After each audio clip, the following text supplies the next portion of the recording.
Item ಯಾವುದೇ ಇರಲಿ try ಮಾಡಿ ಆಚಿ ಚಿಕನ್ ಮಸಾಲಾ. ಇರಾನ್ನ ಟೆಹರಾನ್ ಮೇಲೆ ಇಸ್ರೇಲ್ ಅಮೆರಿಕದಿಂದ ಮತ್ತೆ ಅಟ್ಯಾಕ್ ಆಗ್ತಾ ಇದೆ. ಕ್ಷಣಕ್ಕೂ ದಾಳಿಯ ತೀವ್ರತೆ ಹೆಚ್ಚಳ ಆಗ್ತಾ ಇದೆ. ಪೊಲೀಸ್ ಹೆಡ್ ಕ್ವಾರ್ಟರ್ಸ್ಗಳ ಮೇಲೆ ಮಿಸೈಲ್ ದಾಳಿ ಮುಂದುವರಿತಾ ಇದೆ. ಮಿಸೈಲ್ ದಾಳಿಗೆ ಬೃಹತ್ ಕಟ್ಟಡಗಳು ನೆಲಸಮಾಗಿವೆ. ಕಟ್ಟಡಗಳ ಅವಶೇಷದಡಿ ಈಗ ಸಿಲುಕಿದವರಿಗಾಗಿ ಶೋಧ ಮುಂದುವರಿತಾ ಇದೆ. ಇರಾನ್ನ ಟೆಹರಾನ್ ಮೇಲೆ ಆಗಿರುವಂಥ ಮಿಸೈಲ್ ದಾಳಿ ಕ್ಷಣಕ್ಕೂ ದಾಳಿಯ ತೀವ್ರತೆಯನ್ನು ಹೆಚ್ಚಿಸಿದೆ ಇಸ್ರೇಲ್ ಅಮೆರಿಕ. ಇದು ಆರಂಭ ಅಂತ ಅನಿಸ್ತಾ ಇದೆ. ಪೊಲೀಸ್ ಹೆಡ್ ಕ್ವಾರ್ಟರ್ಸ್ಗಳ ಮೇಲೆ ಮಿಸೈಲ್ ದಾಳಿ ಆಗಿದೆ. ಎರಡೂ ಕಡೆ ಅಂದರೆ ಜಂಟಿ ಕಾರ್ಯಾಚರಣೆ ಇದು. ಮಿಸೈಲ್ ದಾಳಿಗೆ ಬೃಹತ್ ಕಟ್ಟಡಗಳು ನೆಲಸಮಾಗಿವೆ. ಸಾವು ನೋವು ಆಗ್ತಾ ಇವೆ. ನಂಬರ್ ಸಿಗ್ತಾ ಇಲ್ಲ, ಏನೇನಾಗ್ತಾ ಇದೆ, ಎಷ್ಟು ಸಾವಾಗಿದೆ ಅನ್ನೋದು. ಆ ರೀತಿಯ ಭೀಕರ ದಾಳಿ ಇದು. ಇಸ್ರೇಲ್ ಅಮೆರಿಕ ವಿರುದ್ಧ ಇತ್ತ ಇರಾನ್ ಕೂಡ ಪ್ರತಿ ದಾಳಿ ಮಾಡ್ತಾ ಇದೆ. ಇರಾನ್ ಕೂಡ ಸುಮ್ಮನೆ ಇಲ್ಲ, ದಾಳಿಗೆ ಪ್ರತಿ ದಾಳಿ ಮುಂದುವರಿತಾ ಇದೆ. ಎರಡು ದೇಶಗಳು ಜಂಟಿಯಾಗಿ ಮಿಸೈಲ್ ದಾಳಿ ಮಾಡ್ತಾ ಇದ್ರೆ ಇರಾನ್ ಒಬ್ಬಂಟಿಯಾಗಿ ಹೋರಾಟ ಮಾಡ್ತಾ ಇದೆ. ಅಮೆರಿಕ ಮತ್ತೆ ಇಸ್ರೇಲ್ ಕಡೆಯಿಂದ ನಿರಂತರವಾಗಿ ಇರಾನ್ ಮೇಲೆ ಆಗ್ತಾ ಇರುವಂತಹ ದಾಳಿ ಇದು. ಅದಕ್ಕೆ ಇರಾನ್ ಕೂಡ ಸುಮ್ಮನೆ ಕೂತಿಲ್ಲ, ಪ್ರತಿ ದಾಳಿ ಮಾಡ್ತಾ ಇದೆ ಇರಾನ್. ಖಮೇನಿಯ ಹತ್ಯೆ ಆದ ಬಳಿಕ ಈ ರೀತಿಯ ಯುದ್ಧದ ವಾತಾವರಣ ಮತ್ತೆ ತೀವ್ರಗೊಳ್ತಾ ಇರುವಂಥ ಕಟ್ಟಡಗಳ ಅವಶೇಷದಡಿ ಸಿಲುಕಿರುವ ಹಿನ್ನೆಲೆಯಲ್ಲಿ ಸಂಖ್ಯೆನೇ ಗೊತ್ತಾಗ್ತಾ ಇಲ್ಲ, ಎಷ್ಟು ಜನ ಏನಾಗ್ತಿದ್ದಾರೆ ಅನ್ನೋದೇ. ಈಗ ಸಿಲುಕಿದವರಿಗಾಗಿ ಶೋಧ ಮುಂದುವರಿತಾ ಇದೆ. ಒಂದು ಕಡೆ ಅಮೆರಿಕ ಇಸ್ರೇಲ್ ಜಂಟಿಯಾಗಿ ಕಾರ್ಯಾಚರಣೆ ಮಾಡ್ತಾ ಇದ್ರು ಕೂಡ ಇಸ್ರೇಲ್ ಕಡೆಯಿಂದ ಪ್ರತಿ ದಾಳಿ ನಡೀತಾ ಇದೆ. ಎಷ್ಟು ಸಾಧ್ಯ ಆಗತ್ತೆ, ಜೀವ ಇರೋ ತನಕ ಹೋರಾಡೋಣ ಅನ್ನೋ ನಿಟ್ಟಿನಲ್ಲಿ ಇರಾನ್ ಇದೆ. ಈಗ ಸೋಲನ್ನು ಒಪ್ಕೊಳ್ಳೋದಕ್ಕೆ ರೆಡಿ ಇಲ್ಲ ಇರಾನ್. ಪೆಟ್ಟು ತಿಂದಿರುವಂಥ ಇರಾನ್ ಕಡೆಯಿಂದಲೂ ಕೂಡ ಈ ರೀತಿಯಾಗಿ ದಾಳಿ ನಡೀತಾ ಇದೆ. ಅಮೆರಿಕ ಕೂಡ ಸುಮ್ಮನೆ ಆಗ್ತಾ ಇಲ್ಲ. ಅಮೆರಿಕ ಹೇಳ್ತು ಖಮೇನಿ ಹತ್ಯೆ ಆದ ಬಳಿಕ ನಮ್ಮ ಕಾರ್ಯಾಚರಣೆ ಮುಗೀತು ಅಂತೇಳಿ, ಬಟ್ ಇರಾನ್ ಸುಮ್ಮನೆ ಇರ್ತಿಲ್ಲ. ಈಗ ಖಮೇನಿಯ ಹತ್ಯೆಯನ್ನು ಖಂಡಿಸಿ ಪ್ರತಿ ದಾಳಿಯನ್ನು ಮಾಡ್ತಾ ಇರುವಂಥದ್ದು. ಆ ಸೇಡನ್ನು ನಾವು ತೀರಿಸ್ಕೊಳ್ತೀವಿ ಅನ್ನುವಂಥ ಲೆಕ್ಕಾಚಾರದಲ್ಲಿ ಇರಾನ್ ಇದೆ. ಸೊ ಹಂಗಾಗಿ ಇರಾನ್ ಒಂದು ಬಾಂಬ್ ಹಾಕಿದ್ರೆ ಈ ಕಡೆಯಿಂದ 10 ಬಾಂಬ್ ಹಾಕಲಾಗ್ತಾ ಇದೆ. ಸೊ ಈ ರೀತಿಯ ಬೆಳವಣಿಗೆ ಆಗ್ತಾ ಇದೆ ಮಧ್ಯಪ್ರಾಚ್ಯ ಹೊತ್ಕೊಂಡು ಉರಿತಾ ಇದೆ. ಇಸ್ರೇಲ್ ಹಾಗೂ ಅಮೆರಿಕದ ಈ ಜಂಟಿ ಕಾರ್ಯಾಚರಣೆಯಿಂದಾಗಿ ಇರಾನ್ ತತ್ತರಿಸಿ ಹೋಗ್ತಾ ಇದೆ. ಮಿಸೈಲ್ಗಳ ದಾಳಿ ಮುಂದುವರಿತಾ ಇದೆ ಇಸ್ರೇಲ್ ಕಡೆಯಿಂದ. ಜಂಟಿ ಕಾರ್ಯಾಚರಣೆ ಇದು. ಇರಾನ್ ಅಂತೂ ಸುಮ್ಮನೆ ಇರ್ತಾ ಇಲ್ಲ.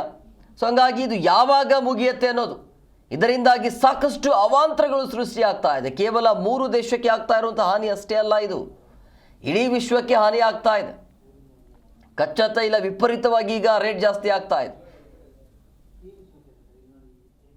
ಸೊ ಹಂಗಾಗಿ ಭಾರತ ಸೇರಿದಂತೆ ವಿಶ್ವದ ಎಲ್ಲ ದೇಶಗಳಲ್ಲೂ ಕೂಡ ಇದರ ಎಫೆಕ್ಟ್ ಆಗ್ತಾ ಇದೆ. ಈಗ ಬೇರೆ ಬೇರೆ ದೇಶದಲ್ಲಿ ಇರುವಂಥ ಭಾರತೀಯರು ಸಿಕ್ಕಾಕೊಂಡು ಪರದಾಡುವಂಥ ಪರಿಸ್ಥಿತಿ ನಿರ್ಮಾಣ ಆಗ್ತಾ ಇದೆ. ಅದು ಒಂದು ಕಡೆ ಆದರೆ ಕಚ್ಚಾ ತೈಲ, ಆರ್ಥಿಕ ಹೊಡೆತ, ಇದೆಲ್ಲದಕ್ಕೂ ಕೂಡ ಈಗ ನಷ್ಟವನ್ನು ಅನುಭವಿಸುವಂಥ ಪರಿಸ್ಥಿತಿ ಎಲ್ಲ ದೇಶಗಳು. ಯಾವಾಗ ಖಮೇನಿಯ ಹತ್ಯೆ ಆದ ಬಳಿಕ ಅಮೆರಿಕ ಒಂದು ಸ್ಟೇಟ್ಮೆಂಟನ್ನು ಕೊಡುತ್ತೆ, ನಮ್ಮ ಕಾರ್ಯಾಚರಣೆ ಇಲ್ಲಿಗೆ ನಾವು ಮುಗಿಸ್ತೀವಿ, ಮುಂದುವರಿಸೋದಿಲ್ಲ ಅಂತೇಳಿ. ಯಾಕೆಂದರೆ ಟಾರ್ಗೆಟ್ ಇದ್ದಿದ್ದು ಖಮೇನಿಯನ್ನು ಹತ್ಯೆ ಮಾಡಬೇಕು, ಇರಾನಿನ ದೇಶ ಸ್ವತಂತ್ರವಾಗಿ ಇರಬೇಕು ಅನ್ನೋಂಥ ಲೆಕ್ಕಾಚಾರ ಇತ್ತು ಅಂತ ಅಮೆರಿಕ ಹೇಳ್ತಾ ಇದೆ.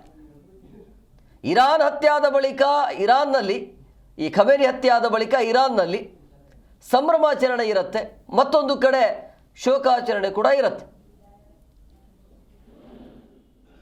ಸೊ ಇದು ಒಂದು ಕಡೆ ಆದರೆ, ಯಾವಾಗ ಖಮೇನಿ ಹತ್ಯೆ ಆದ ಬಳಿಕ ಮಸೀದಿಯ ಮೇಲೆ ಕೆಂಪು ಧ್ವಜವನ್ನು ಹಾರಿಸಲಾಗತ್ತೆ, ಸುಮ್ಮನೆ ಬಿಡೋದಿಲ್ಲ ನಾವು ಅಂಥೇಳಿ, ನಿಜವಾದ ಯುದ್ಧ ಎಲ್ಲಿಂದ ಶುರುವಾಗತ್ತೆ, ಇದರ ಪ್ರತೀಕಾರವನ್ನು ನಾವು ತೀರಿಸಿಕೊಳ್ತೀವಿ ಅಂತ ಇರಾನ್ ಮಾಡ್ತಾ ಇದೆ ಪ್ರತಿದಾಳಿಯನ್ನು.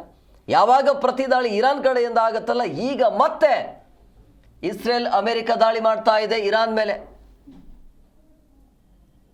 ಈ ರೀತಿಯ ಬೆಳವಣಿಗೆ ಆಗ್ತಾ ಇದೆ ಮಧ್ಯಪ್ರಾಚ್ಯದಲ್ಲಿ. ಯಾಕೆ ಈ ರೀತಿಯ ದಾಳಿ ಆಗ್ತಿದೆ ಅನ್ನೋದು ನಿಮಗೆಲ್ಲರಿಗೂ ಕೂಡ ಗೊತ್ತಿರುವಂಥ ವಿಚಾರ. ಇತಿಹಾಸವನ್ನು ನೋಡಿದ್ರೆ ಇಸ್ರೇಲ್ ಮತ್ತು ಇರಾನ್ ಆರಂಭದಲ್ಲಿ ಸ್ನೇಹಿತ ರಾಷ್ಟ್ರಗಳಾಗಿದ್ದರು, ತದನಂತರ ವಿರೋಧಿ ಆದರು, ಮಧ್ಯದಲ್ಲಿ ಅಮೆರಿಕ ಸೇರಿಕೊಡ್ತು. ಈಗ ಇರಾನ್ನ ಹೊಸ ನಾಯಕ ಅಲಿರೇಜಾ ಅರಾಫಿ ಹತ್ಯೆ ಆಯ್ತಾ ಅನ್ನುವಂಥ ಪ್ರಶ್ನೆ. ಈಗ ಖಮೇನಿ ಸಾವಿನ ಬೆನ್ನಲ್ಲೇ ಅಲಿರೇಖಾ ಅರಾಫಿ ಹತ್ಯೆ ಆಯ್ತಾ ಅನ್ನೋದು. ಖಮೇನಿ ಉತ್ತರಾಧಿಕಾರಿಯಾಗಿದ್ದ ಈ ಅರಾಫಿ, ಈಗ ಅರಾಫಿಯ ಹತ್ಯೆ ಆಗಿದೆ ಅನ್ನುವಂಥ ಮಾಹಿತಿ ಸಿಗ್ತಾ ಇದೆ. ಖಮೇನಿಯ ಉತ್ತರಾಧಿಕಾರಿ ಇವರು, ಮಧ್ಯಂತರ ನಾಯಕನಾಗಿ ಆಯ್ಕೆಯಾಗಿದ್ರು ಅರಾಫಿ. ಅಲಿರೇಜಾ ಅರಾಫಿಯ ಹತ್ಯೆ ಅಮೆರಿಕದಿಂದ ಸ್ಪಷ್ಟ ಮಾಹಿತಿ ಸಿಗ್ತಾ ಇದೆ.